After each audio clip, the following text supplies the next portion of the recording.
जब election commission पहले से ही भारत सरकार मोदी जी से मिला हुआ है, भारतीय जनता पार्टी सरकार से मिला हुआ है, उनके सारे पे इलेक्शन कमीशन काम कर रहा है। तो ये जो अब हिंसा देखने को मिल रही है, इसकी हिंसा का जिम्मेदार कौन है? ममता बनर्जी का खुद का ही आरोप है, जब रिजल्ट खुल रहे थे, ओपन हो रहे थे, तो उस वक्त कैमरा बंद कर दिया, मुझे पीटा गया और गड़बड़ी की गई है। एक वोट की वैल्यू सुप्रीम कोर्ट को करनी चाहिए थी, 27 लाख तक की वोट की वैल्यू नहीं करी है। ऐसे सुप्रीम कोर्ट से ममता जी इसीलिए नाराज़ हैं। आम पॉलिटिशियंस जो हैं, जो टीएमसी के, उन पर हमला कर रहे हैं बीजेपी के लोग। तो ऐसी स्थिति में ममता बनर्जी तो उनकी सबसे बड़ी नेता हैं, उन पर हमला करने में तो वो चूकेंगे नहीं। मुझे लगता है कि उनकी जान को खतरा है। इलेक्शन कमीशन ने और मोदी जी ने मिलकर के ये सब रणनीति अपनाई और षड्यंत्र रचा। मैं षड्यंत्र जरूर कहूँगा, इसमें कॉन्स्पिरेसी हुई है इसमें, और सुप्रीम कोर्ट ने उस कॉन्स्पिरेसी को रोकने के लिए कोई काम नहीं किया।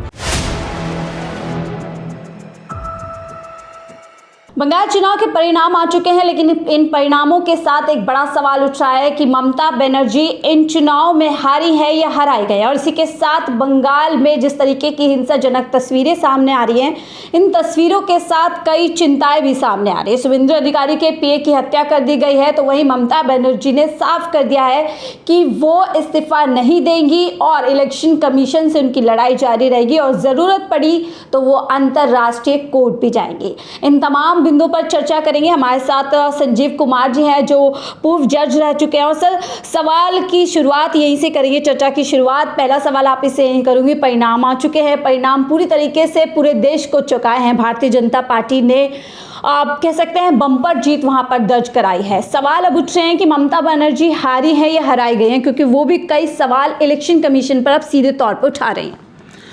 देखिए, इसका जवाब पहले मैं ये दूंगा कि हारी हैं, हराई गई हैं। आपने महाभारत की कथा पढ़ी होगी। महाभारत में एक कथा ये कहती है, कहानी, कि अभिमन्यु चक्रव्यूह में फंस गया था और अभिमन्यु को फिर उसके बाद क्या हुआ कि अभिमन्यु चक्रव्यूह में एंटर करना जानते थे, लेकिन वहाँ से बाहर निकलने का रास्ता नहीं पता था, वो बाहर निकल नहीं पाए और उस चक्रव्यूह को तोड़ नहीं पाए और उनकी वहाँ मौत हो जाती है। ये बात मेरे ख्याल से देश को सभी को पता है, शायद आपको भी पता होगा। तो ये जो बंगाल का चुनाव है इस वक्त, जिसमें ममता बनर्जी हैं, मैं उन्हें एक तरीके से अभिमन्यु मानता हूँ। अभिमन्यु की तरह से वो शेरनी की तरह से वहाँ पर लड़े, जैसे कि अभिमन्यु महाभारत में कौरवों के खिलाफ लड़े और चक्रव्यूह में उन्हें एंट्री की, चुनाव लड़ी।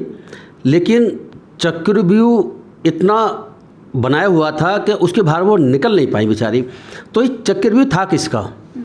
चक्रव्यूह था इसमें प्राइम मिनिस्टर मोदी, भारत सरकार, इलेक्शन कमीशन, सुप्रीम कोर्ट और मीडिया। मैं आपकी मीडिया की बात नहीं कर रहा हूँ, लेकिन और मीडिया भी हैं, मीडिया और बाकी सीबीआई, ईडी जैसी संस्था हैं। इन सभी ने एक तरीके से मैं कह सकता हूँ कि ऐसा काम किया कि उनको एंट्री तो करा दी इलेक्शन में, लेकिन उनको जाने का रास्ता नहीं दिया और वो बेचारी हार गई। देखिए, इसमें जो भारत सरकार है और जो मोदी जी हैं, उनकी रणनीति एक अपनी अलग जगह है कि बीजेपी अपनी रणनीति बनाती है और बनाने के बाद में वो 5 साल काम भी करती है। वो एक अपनी जगह है, उन्होंने काम किया है, मैं इसको भी नकारूंगा नहीं। लेकिन काम मतलब बंगाल में आंदोलन की हैं भारतीय जनता पार्टी ने, 5 साल तक अन्य मुद्दों को उठाते रहे और देश में बंगाल को वो अलग अलग समय पर बदनाम करते रहे, उनको चीफ मिनिस्टर जी को। लेकिन इलेक्शन कमीशन का रोल इसमें बड़ा इम्पोर्टेंट है। वो इम्पोर्टेंट इसीलिए कि एसआईआर के माध्यम से उन्होंने वोट कटवाए, सब जानते हैं, और 27 लाख वोट कटे और बाकी 60 लाख के आसपास और भी कटे हैं। तो 27 लाख जो डिस्क्रिपेंसी वाले मामला था, लॉजिकल डिस्क्रिपेंसी, उसमें भी बेचारे 27 लाख वोट रह गए कटने के बाद में। तो 27 लाख वोटों का कटना एक राज्य के लिए, और बंगाल बड़ा राज्य लेकिन उत्तर प्रदेश जैसा बड़ा भी नहीं है, तो 27 लाख वोट एक बहुत बड़ी संख्या है।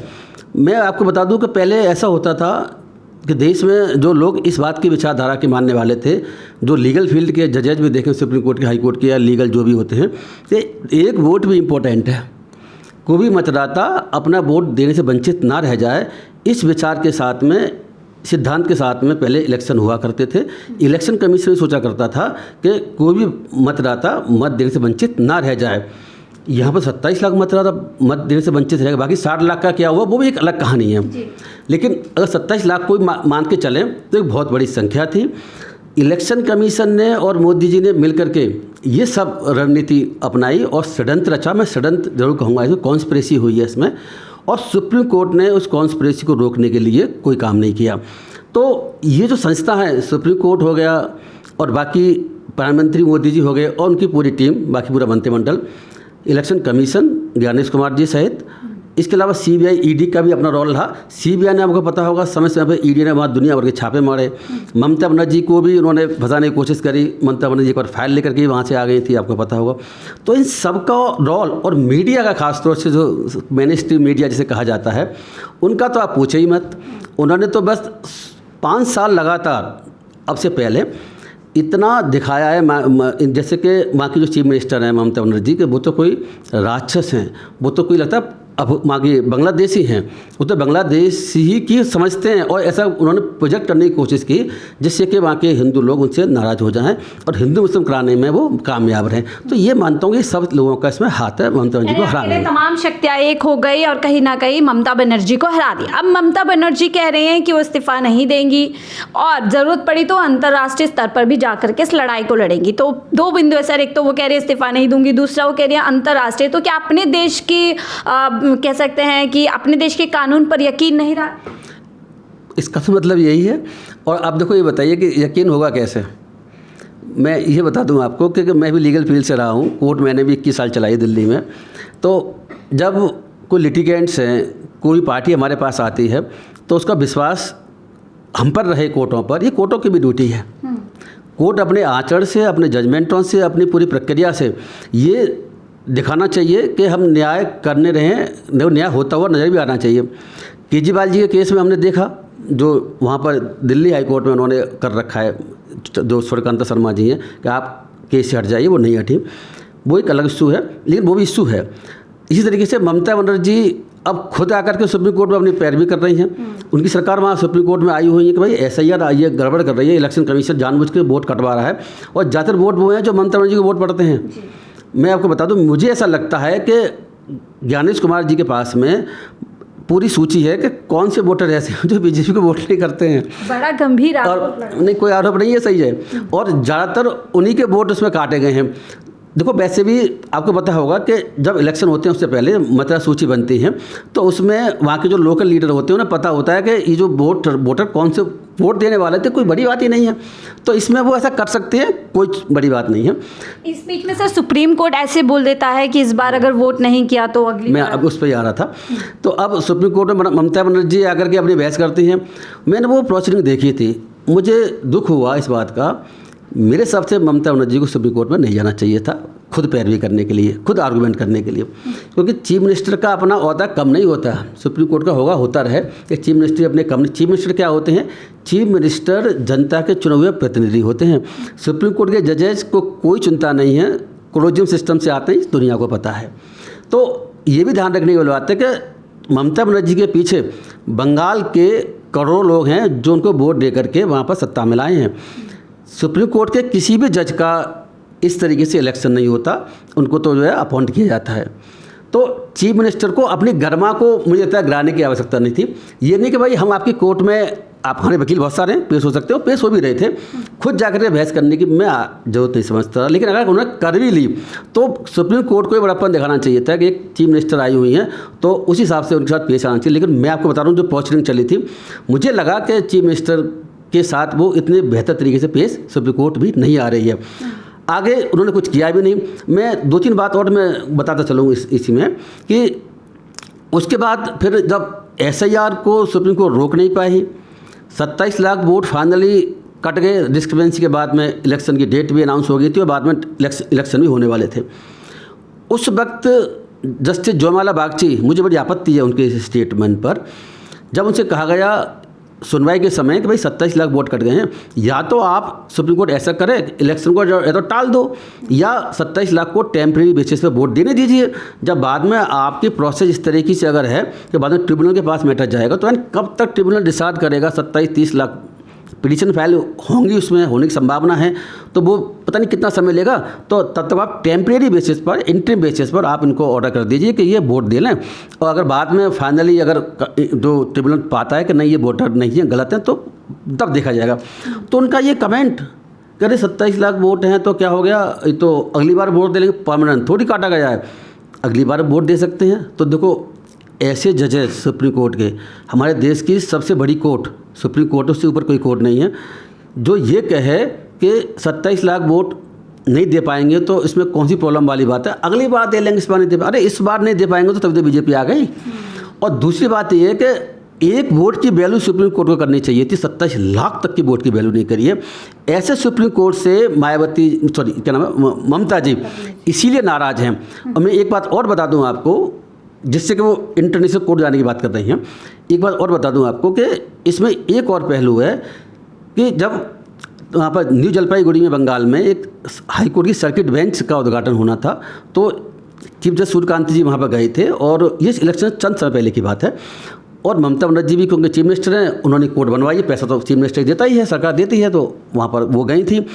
मैंने वो वीडियो देखा है, सुना है, चीफ मिनिस्टर ने अपनी स्पीच में, सूर्यकांत जी बगल में बैठे थे, उनसे कहा कि सर आप ये जो डेमोक्रेसी खतरे में है बंगाल में, एसआई के माध्यम से इलेक्शन कमीशन सारे वोटों को काट रहे हैं, अगर आप नहीं रक्षा करेंगे तो कौन रक्षा करेगा, आप प्लीज़ हमारे इस बंगाल की रक्षा करिए, डेमोक्रेसी की रक्षा करिए, बचाने की कोशिश करिए। चुप रहे, सूर्यकांत जी ने कुछ नहीं कहा। मैं इसमें एक बात और जोड़ता चलूँ कि सूर्यकांत जी उससे चंद समय पहले ही, 5-6 दिन पहले उत्तर प्रदेश में एक कोर्ट का उद्घाटन करने जाते हैं, तो बाकी योगी आदित्यनाथ की भरपूर तारीफ करते हैं।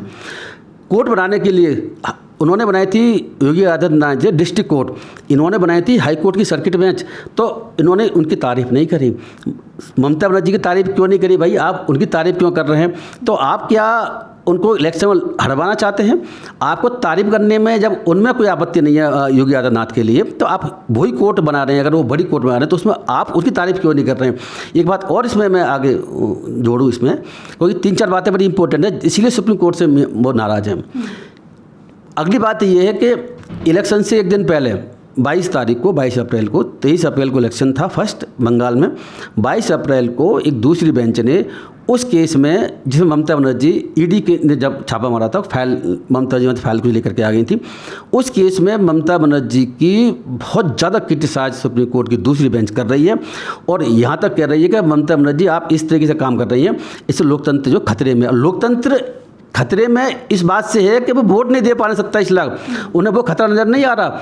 खतरा क्या नज़र आ रहा है कि अगर चीफ मिनिस्टर पहले कभी उन्हें लगता है कि हमारी पर्सनल फाइल्स हैं और ईडी जो है भारत सरकार के दबाव में आकर के उन फाइल के माध्यम से हमारे आगे वोट में हमें हरवा सकती हैं, तो उसमें सुप्रीम कोर्ट को लोकतंत्र का खतरा नज़र आ रहा है एक फाइल ले जाने पर। लेकिन 27 लाख वोट कट गए और उन्हें वोट देने का अधिकार वंचित हो गए, उसमें खतरा नज़र नहीं आ रहा। ये बड़ी चिंता की बात है। तो देखिए संजीव सर, यहाँ पर साफ तौर पर ये कह रहे हैं कि किस तरीके से तमाम व्यवहारिक जो चीज़ें सामने आ रही, इससे साफ तौर पर पता चल रहा है कि एक पूरा षड्यंत्र रचा गया कि कैसे ममता बनर्जी को बंगाल में हराया गया। सर रिजल्ट आ चुके हैं, सब कुछ हो गया है। बंगाल में रिजल्ट से पहले चुनाव के दौरान हमने देखा केंद्र सरकार ने भर भर के वहाँ पर सुरक्षा एजेंसी बैठी कि बिना डर भय के चुनाव होने चाहिए, लेकिन इलेक्शन जिस दिन परिणाम हुआ उसकी शाम से ही लगातार बंगाल में हिंसा हो रही है। सवाल यह है कि हिंसा के पीछे क्या आपको लग रहा है? एक के बाद एक हत्याएं वहाँ पर हो रही है और पूरी तरीके से लग रहा है कि सिस्टम कोलैप्स हो चुका है। वहाँ जंगल राज चल रहा है, मैं आपको बता दूं, और देश देख भी रहा है। देखिए एक बार बताइए कि आपने बात सही कही कि वहाँ इतनी सारी एजेंसियाँ पूरे देश से लगाई गई हैं सुरक्षा व्यवस्था को संभालने के लिए, इलेक्शन कराने के लिए। और इलेक्शन से पहले इलेक्शन कमीशन ने एक बात और भी कही थी कि हम सुरक्षा बलों को अभी उसके बाद भी, इलेक्शन के बाद भी 2 महीने या 1 महीने तक रखेंगे, वो वापस नहीं आने वाले हैं। तो इलेक्शन कमीशन वहाँ एक तरीके से चीफ मिनिस्टर या पुलिस कमिश्नर या डीजीपी बना हुआ आज के समय बंगाल का। देखो इलेक्शन होते हैं तो सारी शक्तियाँ जो होती हैं वो सारी शक्तियाँ चली जाती हैं इलेक्शन कमीशन में। ऐसा हमारे देश का सिस्टम है, मुझे इस पर भी आपत्ति है, लेकिन है तो जो है। तो ऐसी स्थिति में जब इलेक्शन कमीशन पहले से ही भारत सरकार मोदी जी से मिला हुआ है, भारतीय जनता पार्टी सरकार से मिला हुआ है, उनके सारे पर इलेक्शन कमीशन काम कर रहा है, तो ये जो अब हिंसा देखने को मिल रही है, इसकी हिंसा का जिम्मेदार कौन है? आखिर सुरक्षा व्यवस्था करने में नाकामयाब हुआ है तो कौन हुआ है? Mamata Banerjee is not a chief minister. Mamata Banerjee अब चीफ मिनिस्टर हैं, लेकिन वो नाम मात्र की चीफ मिनिस्टर है। वो तो अपनी सुरक्षा नहीं कर पा रही, उनकी सुरक्षा खुद हट रही है। तो चीफ मिनिस्टर वो कहाँ से रही? उनके बहुत सारे मैं देख रहा हूँ कि आरोप हैं, इस तरह के आरोप लग रहे हैं दूसरी भारतीय जनता पार्टी पर कि 100-125 के आसपास टीएमसी के ऑफिसों में तोड़फोड़ की गई है, बुलडोजर से उनको तहस नहस किया गया है। तो ये सुरक्षा व्यवस्था की जिम्मेदारी किसी के अगर है तो हमारे प्रधानमंत्री की है और गृह मंत्री की है और ज्ञानेश कुमार की है, और किसी की सुरक्षा की जिम्मेदारी नहीं है। इनकी सुरक्षा देने में ये चूक हुई है, सुरक्षा देने में ये पूरी तरह से नाकामयाब हुए हैं। इसकी वजह से वहाँ कई लोगों की डेथ हुई है। जानबूझकर झोंका डाल जा रहा है मैडम, जानबूझकर ही झोंका जा रहा है, इसमें कोई बात ही नहीं है। अभी और आगे देखना कि मुसलमानों के साथ वहाँ क्या होगा। और ममता बनर्जी के जो वहाँ पर सपोर्टर्स हैं, पॉलिटिशियंस हैं, उनको तो अभी पीटा गया है। ममता बनर्जी का खुद का आरोप है कि मुझे भी पीटा गया। ममता बनर्जी का खुद का ही आरोप है, जब रिजल्ट खुल रहे थे, ओपन हो रहे थे, कि उस वक्त कैमरा बंद कर दिया, मुझे पीटा गया और गड़बड़ी की गई है। तो ये सारे आरोप जो है, इन सारे आरोप की वजह से इलेक्शन कमीशन जैसी संस्था, सुप्रीम कोर्ट जैसा हमारे देश की न्यायपालिका, मोदी जी तो हैं ही हैं, तो इस सब ने मिलकर के जो षड्यंत्र रचा था, उसी की वजह से ममता बनर्जी अगर ये कह रही है कि मुझे यहाँ के पूरे जो भी संवैधानिक संस्था हैं उसमें विश्वास नहीं है, मैं इंटरनल कोर्ट ऑफ जस्टिस जाऊँगा, तो ऐसे पीड़ित के लिए जो कहीं से उसको न्याय नहीं मिल रहा है, कोर्ट में भी जा रही हैं, सड़क पर भी जा रही हैं, और अपना जो है पर्सनली भी जाकर चीफ जस्टिस इंडिया से कहने की कोशिश कर रही हैं, जब तक कोई कुछ नहीं कर रहा है तो बेचारी लेडीज़ कहाँ जाए। वैसे मैं बताऊँ कि इंटरनल कोर्ट ऑफ जस्टिस जाने की ज़रूरत नहीं है। मेरा अपना मानना ये है कि वो यहाँ पर अब सड़क पर उतर के 5 साल लगातार काम करें, और बीजेपी की जो बदमाशियाँ चल रही हैं अभी भी, उनका डट के मुकाबला करें। इंटरनल कोर्ट ऑफ जस्टिस से बात नहीं बनेगी, यही बात है। सर, क्या जो हालात बंगाल में देखे जा रहे हैं, क्या लग रहा है ममता बनर्जी की जान को भी खतरा है? बिल्कुल खतरा है। खतरा इसीलिए है, जब आप देखिए ना कि कई लोगों की मौत हो चुकी है, मर्डर हो चुका है। ममता बनर्जी के कैंडिडेट्स को बहुत सारा लोग पीटा गया है, बाकी सपोर्टर्स पर हमला किए गए हैं, उनके ऑफिस, टीएमसी के ऑफिस वहाँ तोड़े गए हैं, बुलडोजर चलाया गया है, ममता बनर्जी की सुरक्षा को वहाँ से हटा लिया गया है। आम लोग भी उस गली में एंटर कर सकते हैं, घर के आसपास घूम सकते हैं। तो ऐसी स्थिति में कोई भी हमला कर सकता है। अब मुझे क्या बताएं कि जब आम पॉलिटिशियंस जो हैं, जो टीएमसी के, उन पर हमला कर रहे हैं बीजेपी के लोग, तो ऐसी स्थिति में ममता बनर्जी तो उनकी सबसे बड़ी नेता हैं, उन पर हमला करने में तो वो चूकेंगे नहीं। मुझे लगता है कि उनकी जान को खतरा है।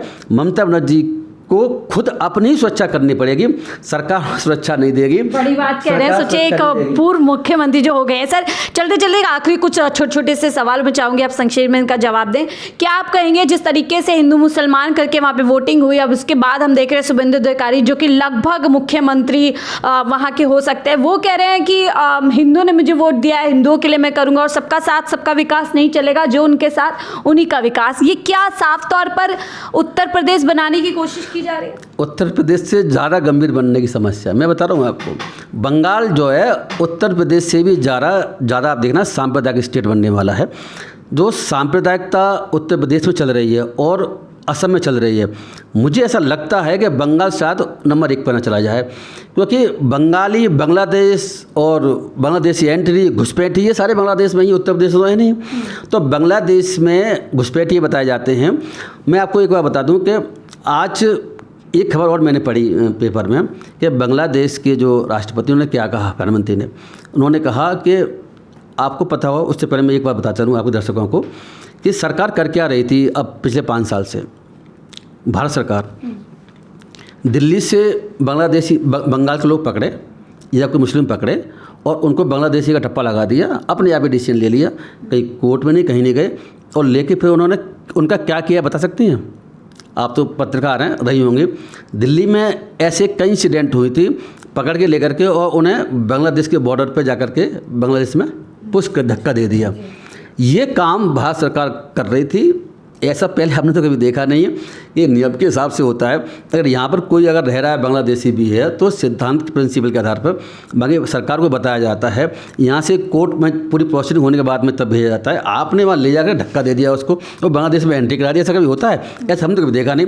ये मानवाधिकारों का इंटरनेशनल लॉ का ही उल्लंघन है। तो वहाँ का जो प्रधानमंत्री है उन्होंने क्या कही है कि हमें उम्मीद है कि ये नई सरकार जो बनी है और भारत सरकार ऐसे पुशबैक वाले केसेस नहीं करेगी तो हम इसका जो है जोरदार तरीके से मुकाबला करेंगे। तो बांग्लादेश के साथ हमारे संबंध तो पहले ही ख़राब चल रहे हैं पहले से। वहाँ की जो प्रधानमंत्री थी वो हमारे इंडिया में बैठी हुई हैं, उनका इंटर मसला है, हमें इस पर ज़्यादा कुछ कहना नहीं है। लेकिन ये भी इम्पोर्टेंट पहलू है, तो बंगाल अब जो धर्म के आधार पर सांप्रदायिक रूप में हो सकता है 5 सालों में नंबर 1 पे पहुंच जाए। इतने बुलडोर वहाँ चलेंगे, क्योंकि आप देखिए कि बस लोग वहाँ के जितने भी ममता बनर्जी के सपोर्टर हैं, जाति धर्म कोई भी हो, देखो मैं बता दूँ आपको, मुसलमानों का तो वो आप छोड़ दीजिए, वो तो उनको इंसान इस देश में अब समझा ही नहीं जा रहा, जहाँ बीजेपी सरकार है उनका तो चाहे वो गलत काम या अपराध करें या ना करें, उनका तो वो निस्त्रभूत करने में लगे हुए हैं। मैं उत्तर प्रदेश में देख रहा हूँ आए दिन एनकाउंटर हो रहे हैं, आए दिन एनकाउंटर हो रहे हैं, और असम में भी ऐसी स्थिति है और राज्यों में भी देखने को मिल रहा है। बांग्लादेश में ये काम बहुत बड़े पैमाने पर होगा। 15 साल से और 15 साल से पहले जो सरकारें थी जो कम्युनिस्टों की, तब ऐसा कभी नहीं हुआ करता था। बंगाल पहली बार उत्तर प्रदेश जैसा जो सामुदायिक का माहौल है उसका आनंद लेगा। 5 साल तक लोग बड़े परेशान रहेंगे। बड़ी बात कह रहे हैं। और देखिए चिंताजनक हालात बंगाल में फिलहाल हैं और आगे 5 साल भी रहने वाले हैं, ये बात पूर्व जज कह रहे हैं। और इसी के साथ देखिए बड़ी बात यहाँ पर कही गई है कि जो हालात इस समय चल रहे हैं कि कोई कानून व्यवस्था नहीं है, लॉ एंड ऑर्डर पूरी तरीके से खत्म हो चुका है, इलेक्शन कमीशन खामोश बैठा है और इतनी एजेंसी सुरक्षा के नाम पर जो बंगाल में भेजी हुई थी वो लगता है कि पूरी तरीके से गायब होंगे, जिस तरीके से बंगाल में हालात खराब हो रहे हैं। और साथ ही कह रहे हैं जैसे सुरक्षा ममता बनर्जी की हटाई गई है तो बहुत संभवता है कि ममता बनर्जी की जान भी खतरे में। आप इन तमाम हालातों को लेकर के, इस बातचीत को लेकर के क्या कुछ सोचते हैं? अपनी राय जरूर साझा कीजिएगा। देखते रहिए 4 PM न्यूज़ नेटवर्क।